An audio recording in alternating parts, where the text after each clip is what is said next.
So the first one, and I think this is the way that I always think about stuff. It's a mental game first and foremost, right?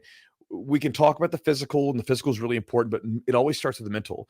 I think about that, like there's that old saying, or that old analogy where, they talk about the elephant at the circus, right?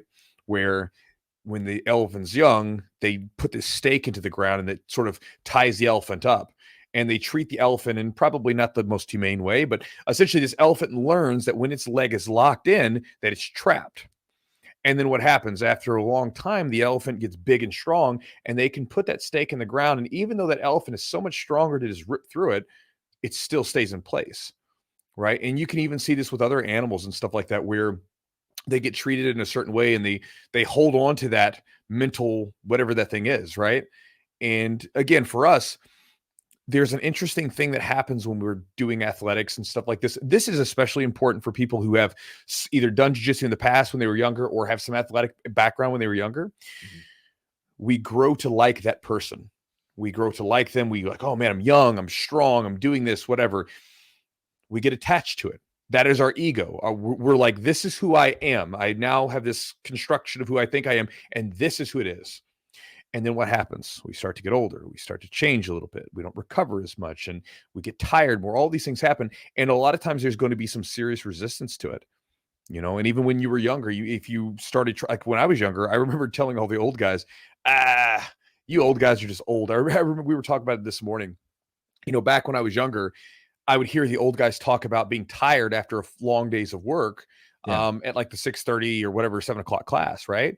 And I would hear people say that. And, I'm 24 at the time, and I'm just thinking, man, you guys are a bunch of old farts, right? No big deal. Now I'm older and I do work a lot more than I used to, but even then I'm just older. And when 6-7 o'clock comes around, I'm a little more tired than I usually am, especially when the days are getting shorter. Like right now, I'm a little bit more sluggish. And so again, the first things first, before we can start to implement some of the actual tactical, physical tips that I will share with you in just a bit, you got to be okay with it. You got to be okay with this transition, and you have to not resist it completely, because I've seen friends of mine who, instead of adapting, because again, when I'm talking about old man, old person jiu-jitsu, I still want you to be a badass, right? I still want you to go into the gym and win rounds. I still want you to go compete and win, because I do those same things.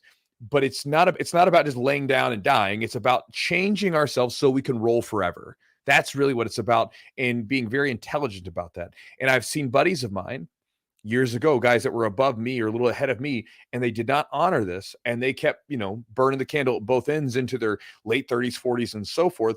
And their bodies are completely broken. They can't roll anymore. They've had countless surgeries.